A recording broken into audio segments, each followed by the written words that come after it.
Salve a tutti, la valorizzazione imprenditoriale delle differenze può essere un approccio nuovo, un approccio strategico che può portare vantaggi economici, organizzativi e di reputazione a ogni impresa, anche a quella cooperativa. Di questo parliamo oggi con Renata Codiglia, professoressa dell'Università di Udine, che proprio su questi temi è una specialista. Professoressa Codiglia, ci spiega più precisamente che cos'è il Diversity Management?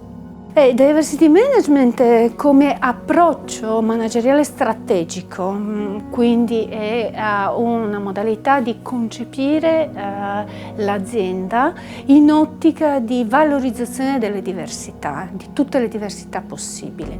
Ma non lo si fa perché si deve, perché è un incentivo, o perché è buonismo, perché qualcuno lo suggerisce. Lo si fa perché conviene a livello manageriale, cioè porta un profitto tangibile su alcuni asset che ha valore di mercato, valore di profitto appunto per un'azienda moderna.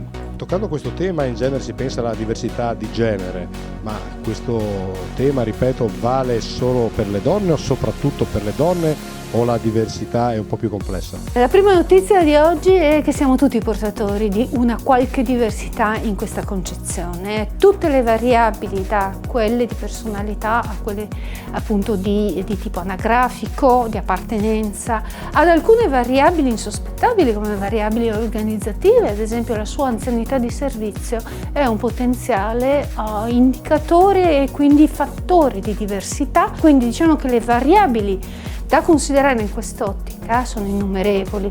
Quella che più facilmente viene alla mente è la diversità di genere, ma perché ancora è molto enfatizzata, ma di certo non è la frontiera principale che l'approccio considera.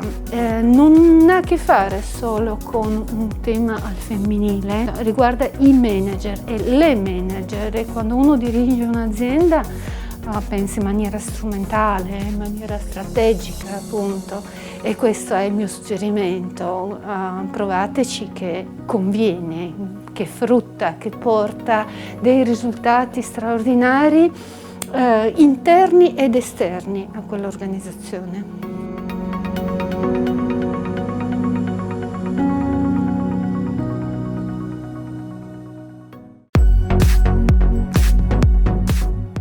Professoressa Codiglia, si dice o dicono che viviamo, o io auspico vorremmo vivere, nell'epoca dell'equità. Chiaramente l'equità si declina molto bene con cooperazione, quindi significa che in questo periodo o negli anni futuri ci sarà sempre più spazio per la cooperazione?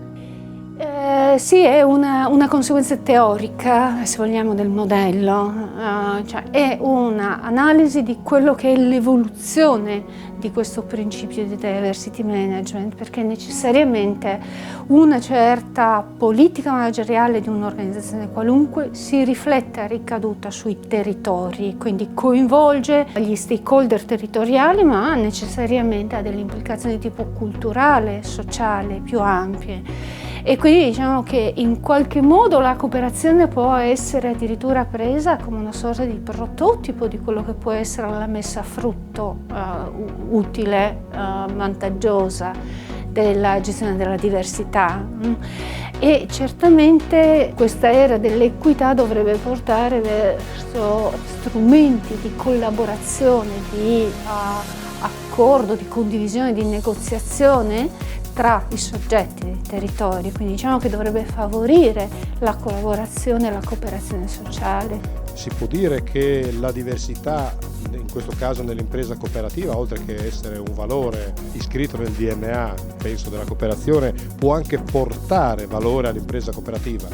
Porta valore nei termini di know-how, di capacità di soluzione di problemi, di capacità di problem solving proprio, perché gli approcci diversi significano saperi diversi, prospettive diverse, ovvero diversi modi di leggere i problemi e di trovare le soluzioni, e questo valore che si ripercuote all'interno di ogni organizzazione migliora la produttività perché migliora le capacità di di diversità di ragionamento, ma porta anche dei vantaggi nei termini di miglior soddisfazione delle persone, che si sentono gratificate da questo arricchimento culturale, si sentono stimolate e motivate dall'arricchimento culturale. Il confronto con l'altro, che inizialmente provoca delle resistenze, dei timori, delle preoccupazioni, perché l'altro diverso e sconosciuto, poi invece porta un arricchimento reciproco appunto tra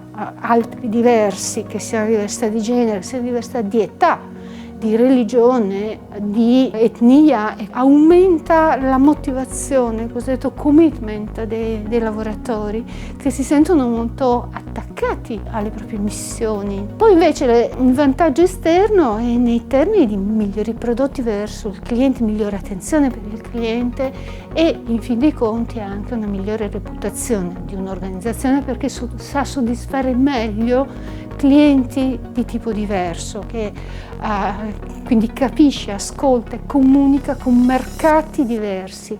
Oggi qualunque impresa deve considerare la propria sfida sul mercato globale.